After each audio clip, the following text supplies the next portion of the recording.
पहले भी एक दो दफ़ा मैंने वहाँ से निकलने की कोशिश की, लेकिन उन्होंने मुझसे प्रॉमिस किया कि you are like our brother, we will support you, we are one.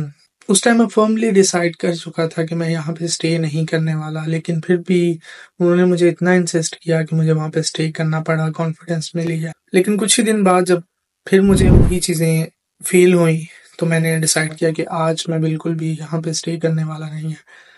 काफ़ी सर्दी का मौसम था और मैंने साइड से निकलने वाले थे, सर्दी बहुत ज़्यादा थी, तो मैंने कहा कि आज मैं जाते ही हॉस्टल में अपना सामान पैक कर लूँगा। तो जैसे ही मैं पहुंचा मैंने अपना सामान वगैरह पैक कर लिया। काफ़ी लोग मुझे नोटिस कर रहे थे, स्पेशली मेरे रूममेट्स मुझे नोटिस कर रहे थे, बिकॉज उस टाइम मैं काफ़ी परेशान था और काफ़ी ज़्यादा टेंस था। जब गली में से मैं निकल रहा था तो बहुत अंधेरा था। कुछ ही दूर जाने के बाद जो है वो मुझे हमारा ड्राइवर मिला। He is the one of the best person, he share everything with me. और उसने पूछा सर कहाँ जा रहे हैं। मैंने कहा मैं कहीं नहीं जा रहा। उसने मुझे काफ़ी इंसिस्ट किया मैं आपको ड्रॉप कर देता, मैंने कहा नहीं, लेकिन फिर भी उसने जल्दी से मुझसे जो है वो बैग पकड़ा और मुझे अपनी गाड़ी में बिठा लिया। तो मैंने उससे कहा कि मुझे स्टेशन पे ड्रॉप कर दो। वो इतनी अपसेट सी नाइट थी मेरे लिए, मैं उसको एक्सप्लेन नहीं कर सकता। मैंने उसको सारा एक्सप्लेन कर दिया, I am going back to Lahore. उसकी आंखों में काफ़ी आंसू थे, बिकॉज वो जानता था कि किस तरह से मेरे साथ जो है वो डिस्क्रिमिनेशन किया जा रहा है और क्या चैलेंजेस को मैं फेस कर रहा हूँ। जब मैं टर्मिनल पे पहुंचा तो वहाँ पे एक ओल्ड मैन थे, ऑलमोस्ट मोर देन 50 ईयर थे। उन्होंने देखा तो कहते नौजवान क्या हुआ। तो मैंने कहा कुछ नहीं। मैंने कहा एक न्यू सफ़र स्टार्ट करने जा रहा हूँ, न्यू जर्नी स्टार्ट करने जा रहा हूँ। उन्होंने कहा मैंने 10 साल यूनाइटेड किंगडम में गुजारे हैं, लाइफ में अप डाउन आते हैं, your personality telling that you have a very bright future. तो मेरे चेहरे पे उस टाइम एक स्माइल आई, फिर मैं रिलैक्स हो गया। गाड़ी में जब बैठा तो फिर भी मेरे अंदर एक डर सा, एक everyone trying to calling me, but मैं किसी को रिस्पॉन्स नहीं था कर रहा। मैंने मोबाइल स्विच ऑफ कर दिया था। तकरीबन मैं 1 बजे लाहौर पहुंचा। घर पहुंचा तो everyone is shocked what happened to you guy. तो उस टाइम बस मैं सोना चाहता था, अपने माइंड को पीसफुल करना चाहता था। सुबह जब उठे हैं, I have a good call for the interview for kingdom of Saudi Arabia के लिए। तो उसमें मैं अपियर हुआ और bye the grace of God मैं सिलेक्ट भी हो गया। उससे जो नेक्स्ट डे था मैंने डिसाइड किया कि मैं वापस ऑफिस जाऊंगा, लाहौर ऑफिस। जो प्रीवियस डे था उसमें मुझे हंड्रेड्स ऑफ कॉल्स आई, कुछ की मैंने रिसीव्स भी की और मैंने कहा thank you so much for your cooperation to me, for teaching me good lesson, but I will not work with you, I will work only where I work before. अपने office पहुंचा तो सब लोगों को इस चीज़ का आइडिया हो गया था। This gentleman have some problems. My boss, she is very supportive, loving, caring to me.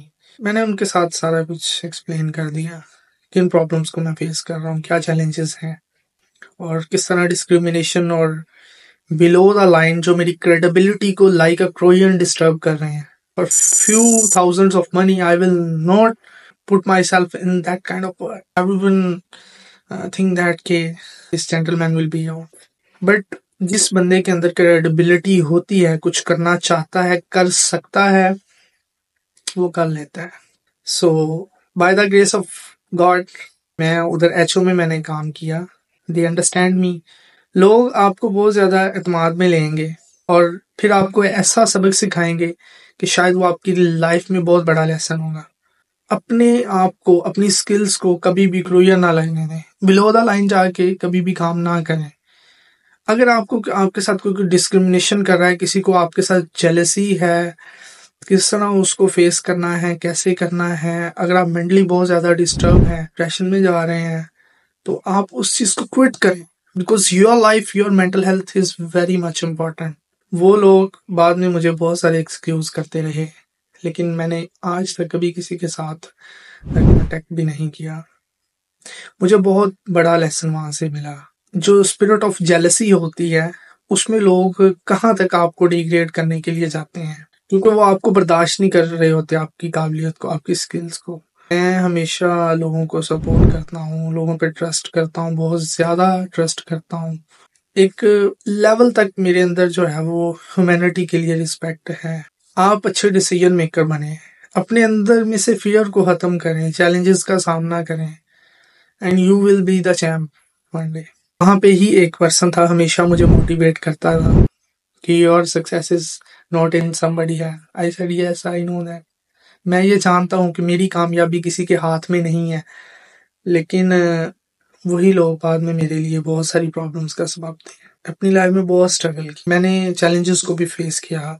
जो लोग क्रिटिसाइज आपको करते हैं, आपकी एक्सपर्टीज को देख के जो आपको बर्दाश्त नहीं कर पाते, वो आपको क्रिटिसाइज करना स्टार्ट कर देते हैं। तो वो डिफिकल्ट टाइम तो मेरी लाइफ में से गुजर गया, लेकिन उसके बाद एक जो ग्रोम्ड पर्सन बना, वही आज द एक्सप्लोरर बाय दाऊद मसीह को रन कर रहा है, जो आपके सामने है। मैं एक मैसेज आप लोगों को देना चाहूंगा।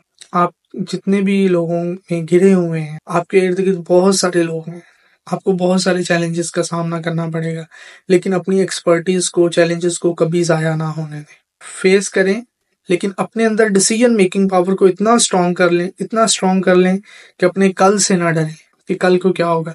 Because if you have good expertise in some domain, you will be the champ. मैंने आज तक, मैं कहता हूँ, चाहे आप बिजनेसमैन हो, चाहे आप जॉबियन हो, चाहे आप कुछ भी हो, फ्रीलांसर हो, कुछ भी हो, be a good decision maker. And if you are harassing in the environment, don't feel afraid from what you are going to face. Just make the decision, quit that.